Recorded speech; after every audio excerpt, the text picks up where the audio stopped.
Assalamualaikum warahmatullahi wabarakatuh. Perkenalkan, nama saya Rani Tania dari Prodi FPG PAUD FKIP Universitas Sriwijaya. Dalam video kali ini, saya akan membahas tentang teori belajar humanistik dan contoh penerapannya dalam pembelajaran. Apa sih teori belajar humanistik ini? Nah, teori belajar humanistik adalah sebuah proses memanusiakan manusia, di mana dalam teori ini, seorang individu diharapkan dapat mengaktualisasikan dirinya. Artinya, seorang manusia dapat menggali kemampuan yang ada dalam dirinya untuk dapat diterapkan dalam lingkungan sekitarnya. Dan dalam teori belajar humanistik ini lebih menekankan pada aspek kognitif dan afektif dalam proses pembelajarannya.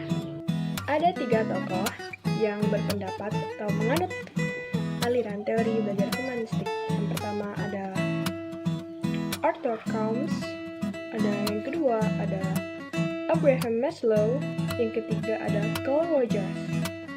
Nah, yang pertama ada Arthur Combs. Arthur Combs di sini berpendapat bahwa belajar itu merupakan hal yang bisa terjadi di mana saja. Nah, jadi dalam hal ini guru itu tidak bisa memaksa seseorang untuk mempelajari berbagai hal yang tidak disukainya atau dianggap tidak relevan bagi dirinya. Maka ketika muncul perlawanan, itu sebenarnya merupakan sebuah bentuk hal buruk dalam dirinya untuk mencerminkan ketidakmauannya seseorang untuk mempelajari hal yang tidak disukainya. Selanjutnya yaitu contoh dari penerapan teori belajar Arthur Combs. Karena tidak bisa berhitung bukan berarti dia bodoh, tapi karena mereka merasa enggan dan terpaksa dalam belajar, serta mereka merasa tidak ada manfaatnya ketika dia mempelajari hal yang tidak mereka sukai.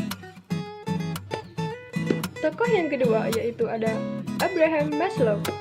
Abraham Maslow berpendapat bahwa proses belajar pada manusia merupakan proses untuk mengaktualisasikan dirinya. Belajar adalah proses untuk mengerti sekaligus memahami siapa diri kita dan menggali potensi-potensi yang ada dalam diri kita untuk kita kembangkan. Berikut ada contoh penerapan dari teori belajar humanistik menurut Abraham Maslow. Contohnya seperti pada gambar, Reski adalah seorang anak yang rajin dan dia suka menggambar, sehingga dia mencoba untuk menggali potensi yang ada dalam dirinya dan terus mencoba sampai gambarnya benar-benar mirip dengan aslinya. Nah, yang tokoh ketiga ada Carl Rogers. Carl Rogers berpendapat bahwa pengalaman individu adalah fenomena logika yang dialami oleh individu itu sendiri. Setiap manusia memiliki kecenderungan untuk mencapai kesempurnaan di dalam hidupnya, membentuk konsep hidup yang unik, menarik, dan tingkahnya yang selaras dengan konsep tersebut. Nah, berikut adalah contoh penerapan dari teori belajar humanistik menurut Carl Rogers.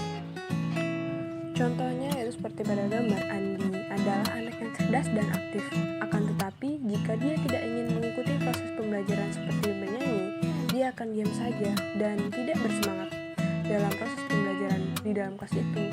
Namun, dia paham kegiatan bernyanyi itu seperti apa. Sekian video pemaparan dari saya.